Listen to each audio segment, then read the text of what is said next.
start the launch sequence. Countdown for liftoff, T-5. Are your kids ready for life after school?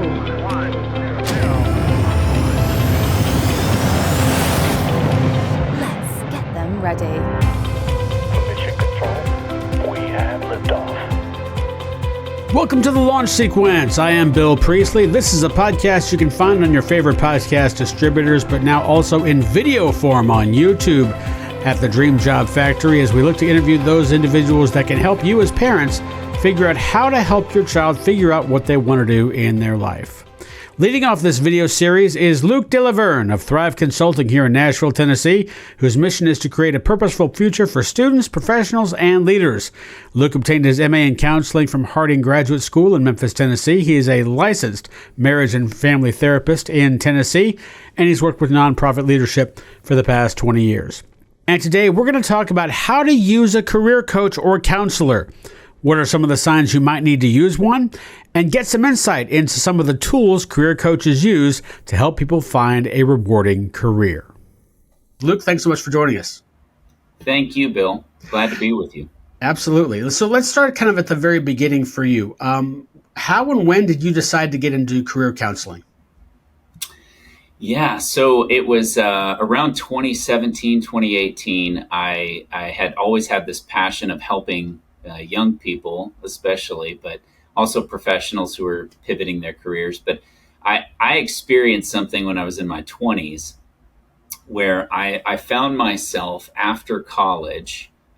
College was always the path that I thought I was supposed to go on. That's what my parents had instilled in me, as I imagine many of the people listening to your podcast would think as well. And when I got out of college, I experienced this uncertainty of where to go and what to do. I experienced rejection of certain jobs that I thought I was well qualified for, and that was very discouraging. And eventually, when I was about 28 years old, I decided that I really wanted to find a career coach because I was doing something where I was bouncing around in my head of what I should do next. At one point, I thought I was going to I had studied to go into ministry, but at one point I thought I was going to go into nursing. And then I thought maybe I should pursue becoming an airline pilot. And then maybe I thought about going into law school. And it was the law school. I was married at the time in my 20s, but it was law school that my wife finally said, before you go down this path and we take on a couple $100,000 worth of debt, how about you talk to somebody about that first? Some of the best advice seems like it always comes from your spouse. And I thought she was spot on. I should probably determine before I sign up for law school, take the LSAT and get in and pursue that I should probably talk to someone about what made the most sense. And my personal experience is that when I was looking for a coach, I wanted to have someone who could give me feedback. So I had experienced all of the go online or find this assessment or Myers-Briggs. There was lots of things that were out there that would give you some kind of generic information, especially based on self-reporting. But I wanted someone to sit down with me and say, Luke, you are really good at these things and you're not so good at these things. And in my experience with that career coach, I'll tell you, it was actually quite deflating because I was determined that I was going to become an attorney. I was going to law school. I was going to go to Memphis Law School and pass the LSAT. I was going to become an attorney and just have a successful career. And she helped me realize that may not be the best fit for me. And I am so grateful to this day that I experienced that. So when I started in 2018, I started Thrive Consulting, and the goal was I wanted to make sure that we could swim upstream and get to younger people who are trying to figure out, what do I do with my life? They're experiencing all this pressure of hearing probably around 7th, 8th grade adults in their lives beginning to say, what are you going to do? Where do you want to go to college? What do you want to major in? And if you haven't talked to an eighth grader anytime recently, I don't think they have any idea usually of what they want to do. And if they do and they say something, it's usually just to get adults off their back. So I wanted to find a way that I could reach more people and help them go through that experience and not wait until they're 28 years old to do it. So ideally, getting to them earlier where they can have greater self-knowledge and make wise decisions about the college that they attend or trade school or whatever profession that they want to pursue, that they're making it in an informed fashion alongside their parents. That's a great story there. To you had to go to a career coach to find out that you wanted to eventually be a career coach, which is great there as well. So in the conversations that you've had with young people and maybe parents too, what are the kinds of conversations, obstacles, things that dominate these sessions? What are people concerned about? So most often what I hear from people who are students who might be in high school, college, or even they've graduated college and they're in that position where they're trying to figure out what do I do next because I don't like the career that I've chosen or the major that I've chosen. What I hear often is this sense of confusion about what should I do next? What is the career path that fits me? And many times people have no idea what that is. So they're just doing a guessing game. I call it the pinball effect. If you've ever played a pinball machine, which I'm dating myself because I don't think younger people know what a pinball I understand certainly, but yeah. But you just go through that decision making of, you see kids in college now. They bounce from one major to another based on what they hear, what sounds interesting. But they're just choosing something based on what they think at the time they might be interested in, rather than having some kind of objective feedback to say this is something that would fit your natural giftedness. So that's often the big concern is what is my child going to do if it's a parent and they're reaching out. I frequently get that. Mm-hmm. Parents who are saying my son is 24, he's about to graduate college, but he's really not sure if he wants to go into this field. And he seems to be struggling to find an internship or find a way to get a job in this area. I also hear a lot of concern about what type of fields will be, I guess you want to call it AI proof. So things that, what are careers that I should invest in that should be around for the long term rather than, getting into something that 5 years down the road might be a difficult career to get because jobs are being lost. Yeah, that's definitely a concern there when AI is replacing a lot of those, the kind of at least the research jobs and those kind of things. Certainly right now, those are definitely at risk in some degree. You touched on this a little bit in terms of the parental role. How do you view, and I don't know, every kid's different and every parent's different, but how do you view the parental role in terms of helping your kid try to figure out what they want to do with their lives? Obviously, there are some that say, you're going to go to school, you're going to major in business, you're going to do this. And then you have others that are at the other end of the spectrum which say, do what you want. That is a fantastic question. I think every parent, what we all struggle with as parents is that nobody gave us an instruction manual and we're all figuring it out as we go.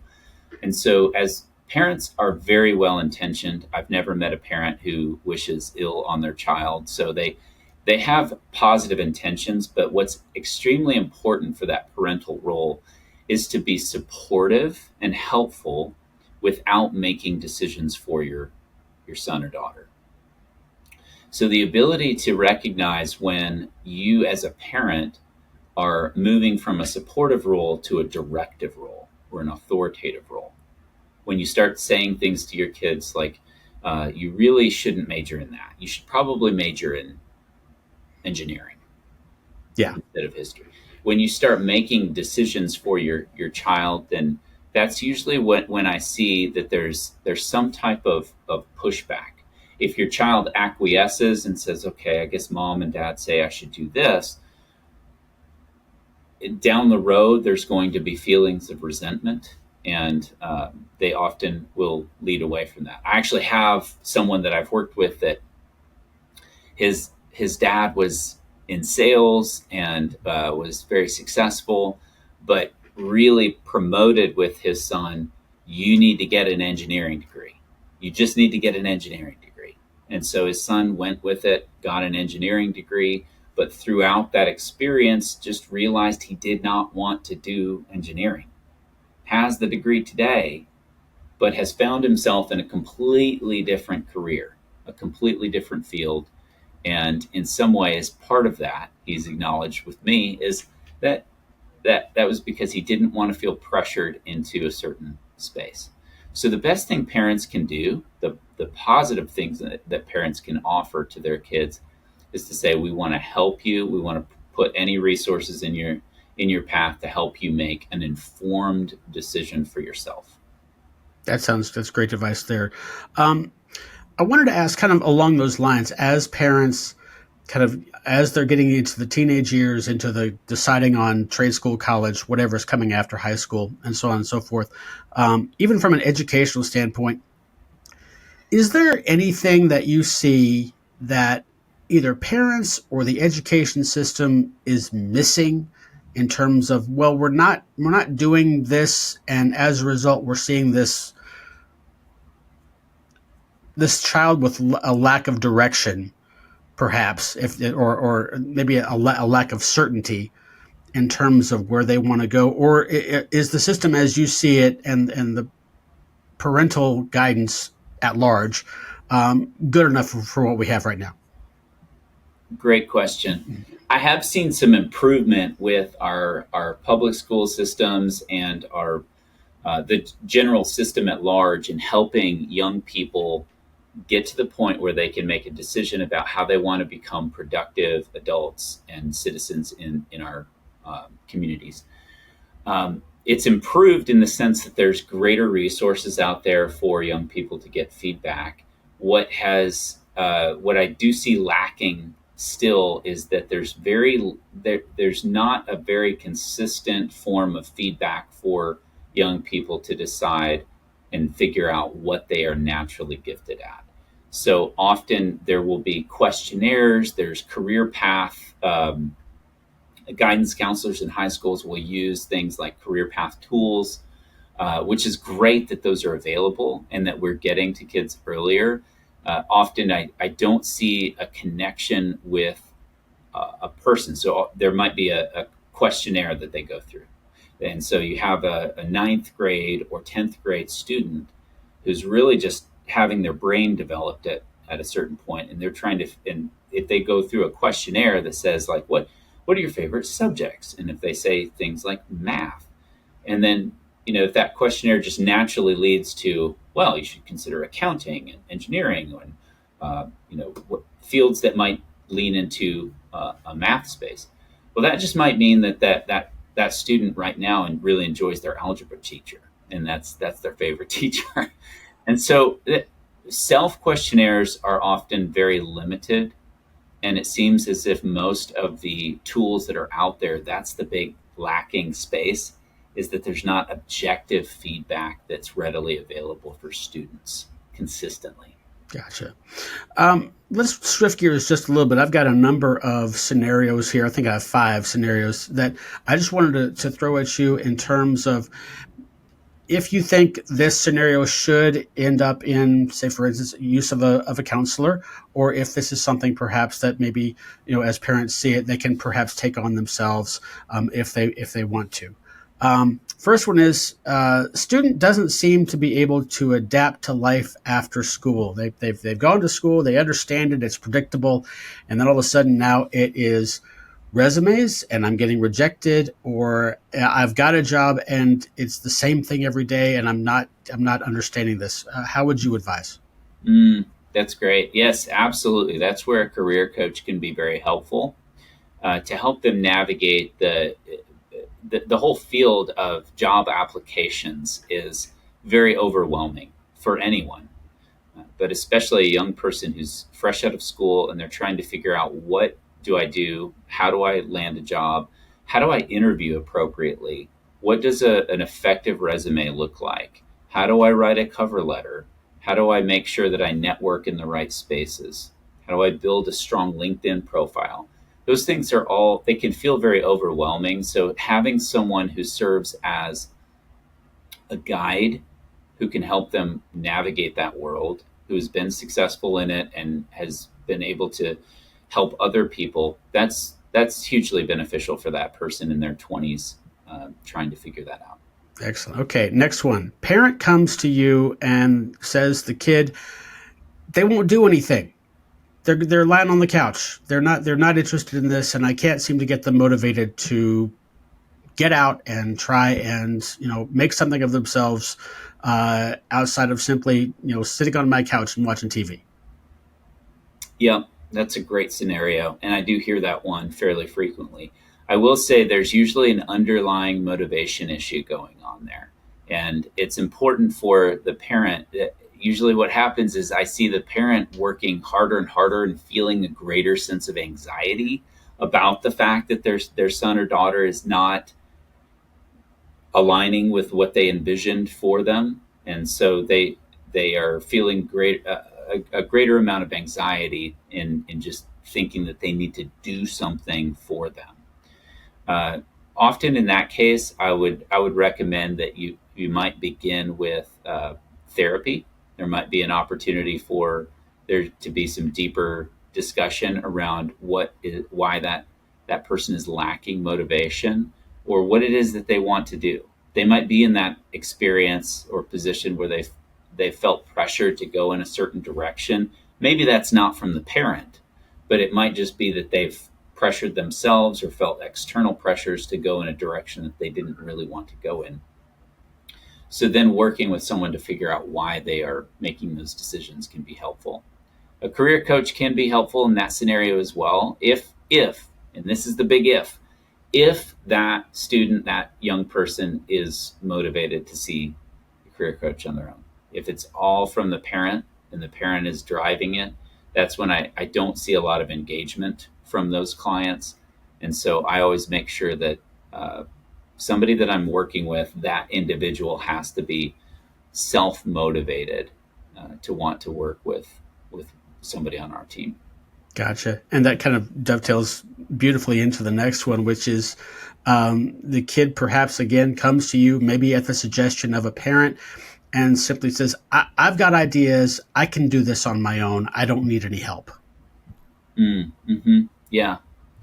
And that's okay. Sometimes kids need to go through the experience of trying and really experiencing rejection or failure.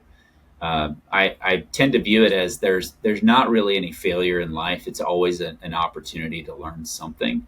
And so when your child is trying to navigate things on their own, they are probably experiencing a need to break out from parental oversight and allow themselves to really navigate something on their own. The best thing a parent can do in that scenario is to really be their child's cheerleader, align with them. Okay, if you can do this on your own, then we just want to be here to support you. We have full confidence in you. We know you can do this. That's the best approach with a student that I've seen, because at some point they might experience enough rejection from trying to apply for jobs that then they might be open to seeking help and asking their parents for advice.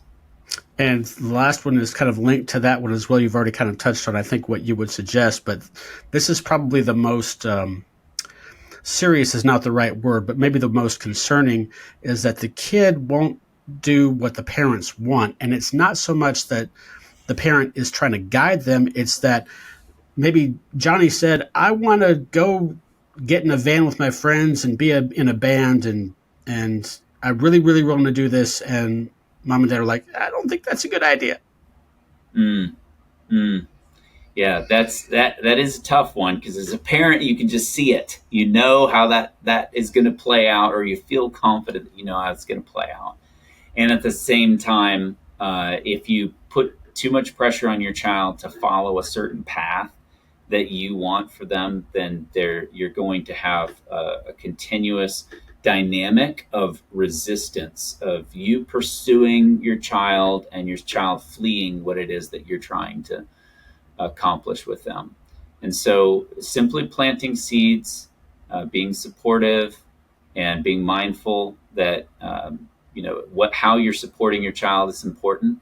So if you don't really believe in what your child is doing and they want to become independent and autonomous, then that means sometimes it's okay to set a boundary around things like financial support. Um, it doesn't mean that you have to pay their phone bill and their car insurance and all of the things. If they want to become independent, then it's okay to allow your child to become independent and really experience life to the fullest extent, which includes all of those bills that we have to pay. Yeah. Those are definitely recurring for the rest of our lives. So let me jump through that. And again, this is something you've kind of touched on a little bit already.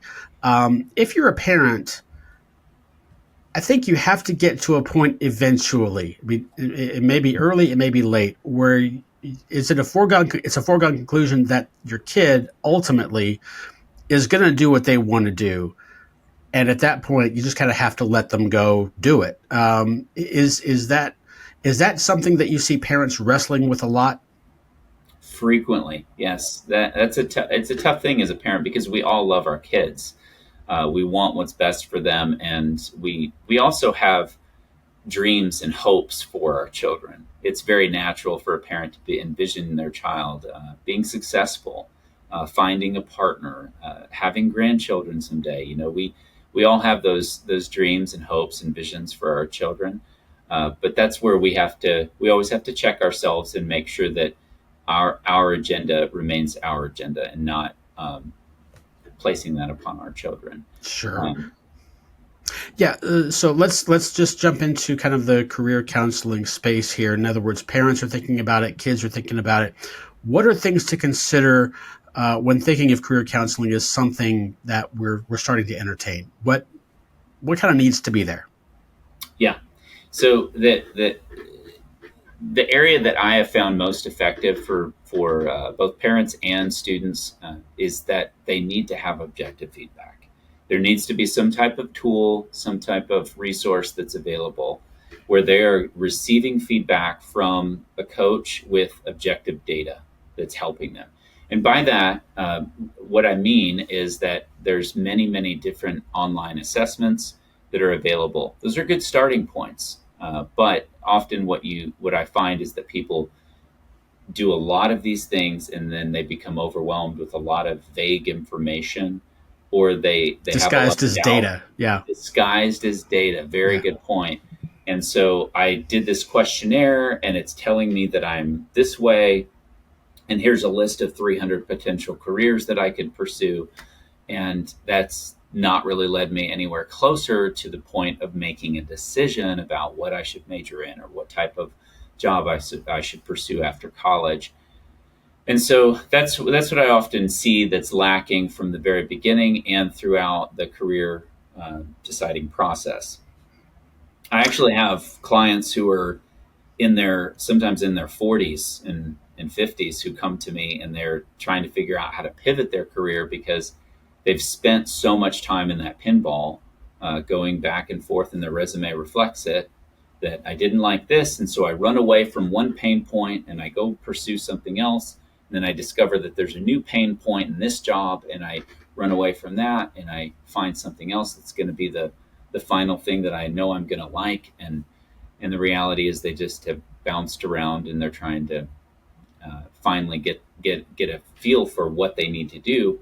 But there's objective data resources available. That's the thing that really blows my mind, is that so many people don't know that those things are available and you can get to them pretty early in life.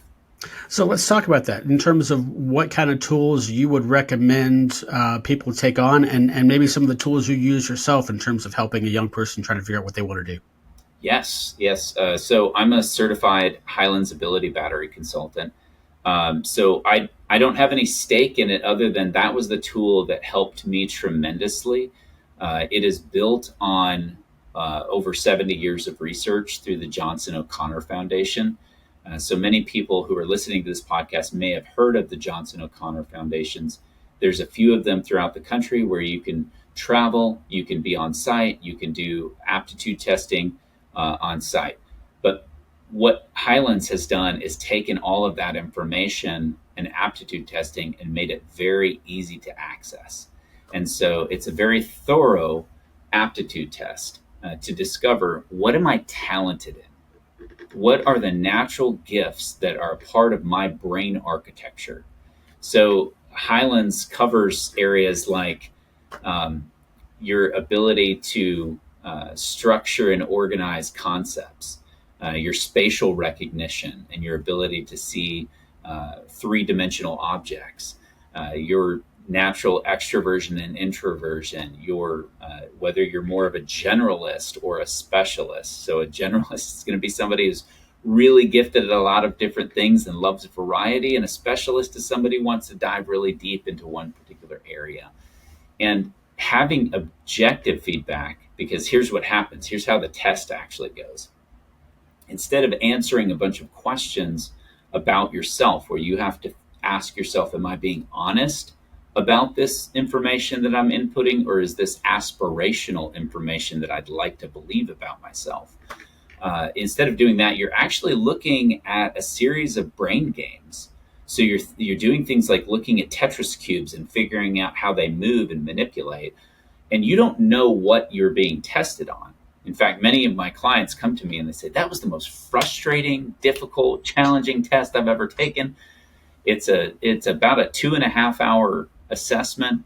But when they do that, we go through their results and they're usually blown away at how did it figure that out about me? And so when we go through their results, we'll figure out what particular areas of talent that they have. And equally as important is discovering what areas might be greater challenges for them. So rather than putting yourself in a position of spending your career trying to find things that you're good at, or trying to fit yourself into a career role that is not a natural fit for you, what we do on the front end is figure out, here are the highlights of your strengths. And if we choose a career that's going to highlight your strengths, it is going to be something that feels easy, it's exciting. You come home at the end of the day and you feel engaged, you're not burned out. I equate it to, I like this analogy of, imagine yourself standing waist deep in a river, and that river is flowing in one direction. Most people, what they do is they find themselves randomly choosing careers or jobs and figuring out that they like and dislike certain aspects of that job, but they go through a burnout process. And it's similar to trying to swim against the current of a river. You can do it if the river's not too strong, you can do it, but you're not going to make it very far, and you're going to be completely exhausted at the end of the day. But when you identify that these are the gifts that Bill has, or these are the gifts that Luke is gifted in, when you know what you're naturally gifted in, these are my talents, this is my talent profile. If I choose a career that matches up with this talent profile, it is like swimming with the current. You barely have to make a stroke. You're just moving, you're floating. And when you're problem solving, you're going through experiences that feel exciting to you because they're problems that you like to solve at your work. So that's the kind of image that I usually tell people when they call and they ask about this process, is that I tell them, you're going to hate this test. Okay. You're going to not like this, but it's a little bit fun when you're doing it. It's just very challenging, and it's designed to take you to your limit. So you're going to feel like you're failing at everything you do on this test. But when you come through it, you're going to realize how you have talents. And every student that I've worked with, after we go through this process, there's such a confidence that's built. It's so encouraging to see an objective analysis coming back to you with a coach, a certified coach who can interpret this information for you. So you're not just getting a lot of disguised data or random vague data that tells you, here's some generalities about yourself, but you're getting more specific information to say, these are some of your incredible talents. And if you lean into them, you're going to spend the rest of your career enjoying it. That sounds like a great assessment there. Let's jump kind of farther down that road in terms of, I know that there are a lot of different types of assessments other than that are out there. You mentioned Myers-Briggs earlier. There's DISC, there's StrengthsFinder, there's a lot of them. And then, of course, there's the onset of AI and what that could possibly bring to the assessment world. What's your overall view of assessments at large as opposed to, like we said, the organic getting into it with a person and saying, oh, let's figure out what you are very attracted to, and then maybe use assessments in a limited way, or maybe not at all, or maybe a lot. How do you go with that? Oh, great question. So I think assessments can be extremely helpful, and any assessment that's out there is probably a great starting point for many people. There's several that are resources on my website that people can use. But just know, if you are doing a self-reporting assessment, so if you are answering questions about yourself, any of those things that most of the parents who are listening to your podcast are probably professionals who have been in the work setting, and we've all done those really cool fun team building exercises and assessments to figure out what type of color or animal or whatever it is that you are, and those are fun, but they're often limited in being accurate. And so that there's plenty of assessments that are out there. Myers-Briggs is a really solid one to use. There's a newer one that I found to be useful called Pigment, and so that's another one that people can check out. But assessments are a great place to start. And then what I have, the reason why I've become a certified Highlands consultant is because there's many assessments that are trying to, assessment providers who are trying to effectively make it easy to access assessments, which is great. But they're usually bypassing the need for a coach to be involved. And I say that because I've seen it so many times. People will come to me, usually after they've gone through several assessments, and they're saying, okay, we've done a lot of testing, but we still don't really know where to go. What do we do? And this is why I really appreciate the Highlands company, because you can take the Highlands Ability Battery, you can go to their website, not mine. You can choose your own consultant, but you are not going to be able to get your results without working with a consultant. And that's not a gatekeeping process. It's just the reality that it's been scientifically proven that people need that sort of objective feedback and another perspective of someone working with them to help them work through it.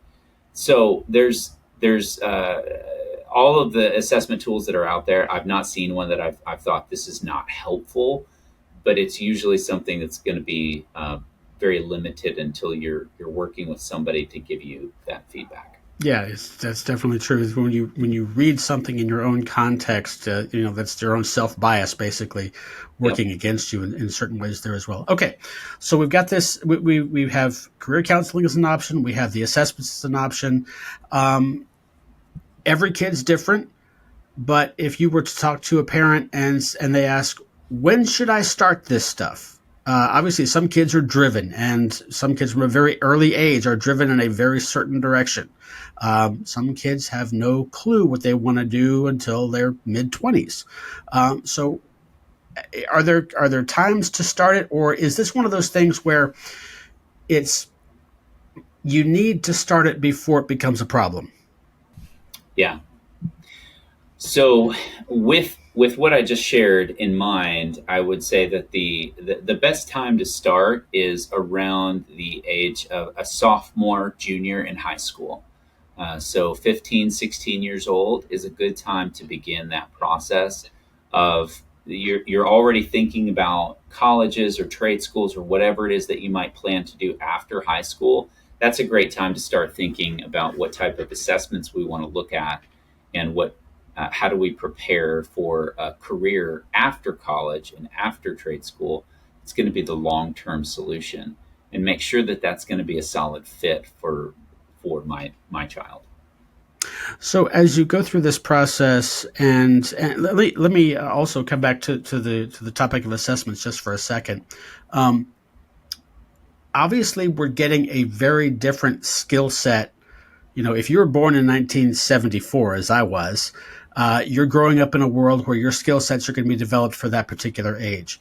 Then, of course, you have Generation Y, Millennials, now Generation Alpha, and now the world is digital.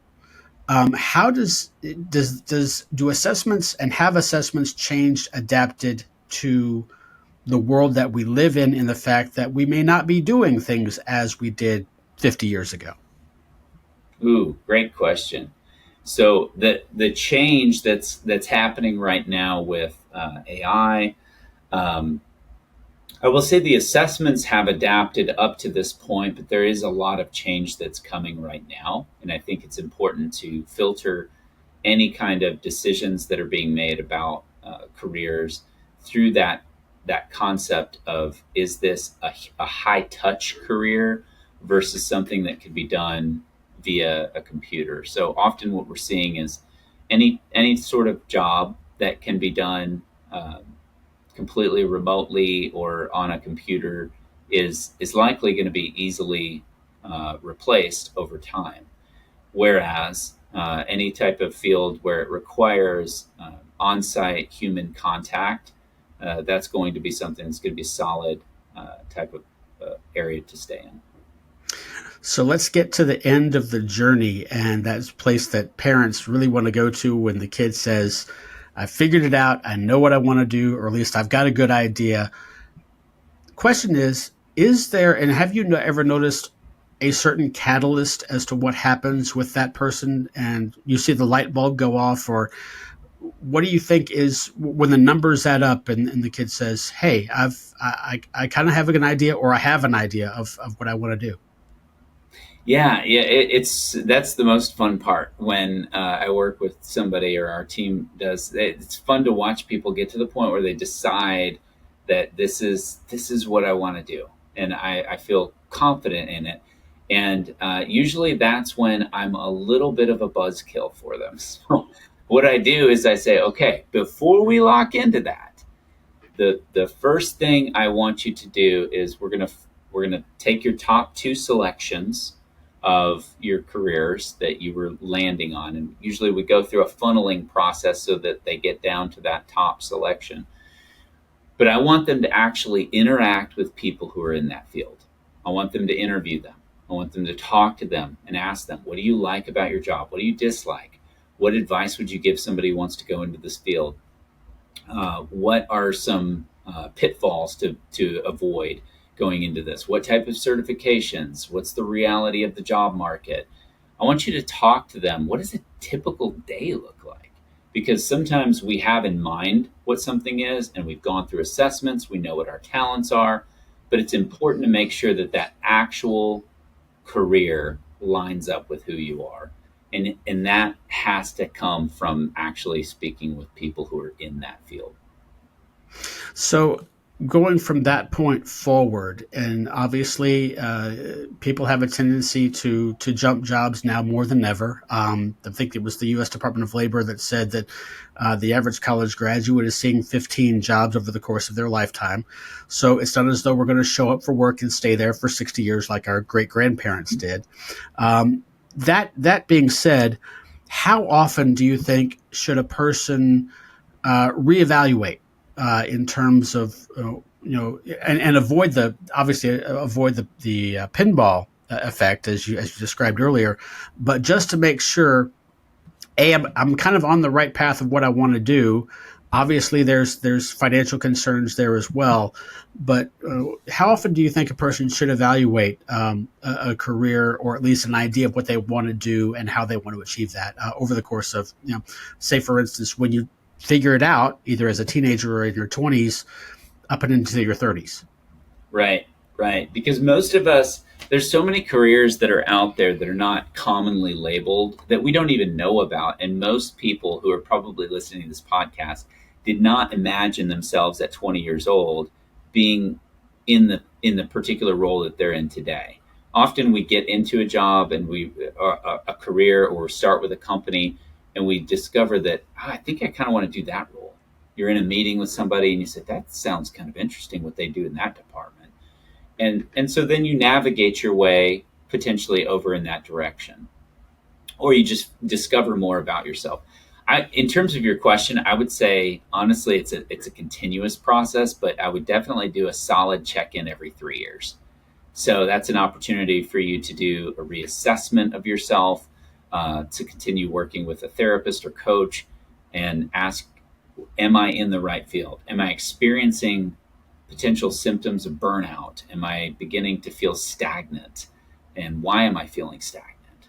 If I am, then is this a career change that's needed, or is it a role change within my current company? Or is this something where I need to take on some new challenges in my current role? There's different ways that you can challenge that, but I would definitely say every 3 years is a good rhythm for most people, so that it's not overwhelming all the time, but it's also an opportunity for you to be adaptable throughout your career. Well, Luke, it's been very insightful in terms of how parents should get involved in and use the tools, counseling, assessments that are available to them as well. Is there anything else that you think parents should be aware of as they start to think about or entertain this process? I think we've covered most of it, but I would say that parents really should be highly aware of their approach with their students. And so the greater level of support that you offer your student, the more they will likely lean into your advice that you would like to give them. Hey, Bill Priestley here with a great opportunity for you guys as parents to help your kids figure out what they want to do with their lives by getting some inside information. It's a new webinar we're putting out once a month. Go to dreamjobfactory.com/webinar and you'll learn things such as when to talk to your kids, what to talk to them about, and what you can expect as parents in the growth process from going from a teenager to a self-supporting adult. Again, that's dreamjobfactory.com/webinar. Go there now, sign up. We'll see you online. Back here for the Pathfinder's Backpack, 5 questions for Luke DeLaVergne of Thrive Consulting here in Nashville, Tennessee, trying to help young people put things into their backpack that can help them on the way to finding a career of their choice. Are you ready, Luke? Yes. All right, here we go. What is one book every student under the age of 18 should read before they make a career-related decision? And that could be also include a college choice. So one of my pivotal top shelf books that has been key that I recommend with everyone that we work with is Rhythm of Life by Matthew Kelly. It's a fascinating read, and it's got a great, very practical type of approach for college students to be prepared to have a very balanced and thoughtful life. Very interesting. I had not heard of that one as yet. Number 2, what is one experience every person should have before they go into the real world to take on that first full-time position? So one experience I would actually say is they need to experience something that is difficult to the point of exhaustion. And that could be something like a mission trip. It could be a service project. It could be something where they do something physically exhausting, because often I see that that many of our young people are not fully prepared for the rigors of the corporate world or any type of job where there's going to be a commitment of time and attention. And so doing things where you're separated from your phone for an extended period of time, you're not checking in on social media, and you're actually experiencing something very hard and difficult that brings you to the point of exhaustion can be very, very insightful when they begin their first full-time position. It starts it with great gratitude, because once you've gotten to that point, then other things seem easy. That definitely seems like it seems like it comes off of the condition that students, of course, when you go to class 7 hours a day and it's a class every hour, your mind changes, so on and so forth. And then getting to college, maybe it's once every 2 or 3 hours, but then to go through an 8-hour day, I definitely can see that as well. Number 3, what is one task you would really appreciate students undertaking before beginning the process of going after a specific career path? Yeah. So I talked about this earlier, but one would be, I really want you to speak with at least 2 to 3 people who are in that particular career path. So if you want to become an attorney, you need to speak with at least three different attorneys. And I always say at least 2 to 3 because you might find someone who's a little burned out in their job and not giving you the best feedback. It's entirely possible. And so it's important to make sure that you're getting feedback from people who love their work, as well as people who might be experiencing a little struggle in their career path. And that way you're getting a very balanced view of what you're getting into. Excellent. Number 4, what is one thing you would tell a student to not do when choosing a career path? This is a hard one to say because I have a survey that I use with students to uncover things that they are naturally passionate and interested in. But I would say that one thing I would caution students from doing is determining that their career path has to fully align with their passions. Live in Nashville, Music City, and I can't tell you how many aspiring musicians have moved here who were the best musician in town in Connecticut or wherever, fill in the blank. And they come to Nashville and they discover it's a very, very challenging industry to get into. Now, that does not mean you shouldn't pursue your passion around music, but it does mean that your career or your source of income for your life doesn't always have to come from that thing that you're really interested in. In fact, often what I see is, to use that example, musicians who might be really passionate about sharing their music with the world, but then they find themselves playing popular cover songs in local establishments. And they've discovered, I didn't come to Nashville to just sing other people's songs at 3 a.m. I came here because I wanted to make music and create music. Well, I always tell those people, do not stop making music. But maybe we need to find a career path that becomes your income source that's stable, that you can enjoy the work that you're doing. And music is a passion of yours that doesn't always have to be an income producing. So just be cautious about equating a passion with something that you should make your full-time career. Yeah, that's the analogy that I've heard is that the best basketball player on your high school team is not going to become the best basketball player on your college team. If you upgrade in that level, you're probably not going to see too much playing time, right? Unless you're one of those incredible players. But those are few and far between. Final question for you, sir: what is one gift, tangible or intangible, that you would give someone starting the process of choosing a career path? I would honestly give them the gift of working through objective assessments and a career coach. I just believe if you can give that to a student early on, that they can have greater self-awareness, greater emotional intelligence, understanding themselves better and better, that is the best gift you can give a young person who's trying to make major life decisions as their brain is developing, is to work with someone who can give them objective feedback. Navigating the time between high school graduation and finding a rewarding career can be an arduous process that can take years, if not decades. It's important to know that if your child is someone that really does not have much of an idea as to what they want to do with their lives, that's a good sign that working with a career coach might be beneficial for them. But it's also important to note, as Luke said, that if your child doesn't want the help of a career coach, it's going to be especially difficult to make progress. Like the old saying goes, you can bring a horse to water, but you can't make him swim. Till next time, Bill Priestley reminding you to give your kids the best chance to launch their careers. We'll see you next time. The Launch Sequence is the official podcast of the Dream Job Factory. For more information, check out our website at dreamjobfactory.com, where you can view all of the tools we have to help your child identify a life path.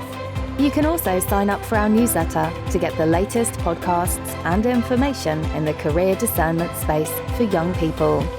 We also invite you to join our Facebook page at facebook.com/The Dream Job Factory. This has been The Launch Sequence, giving your kids the keys to launch their careers.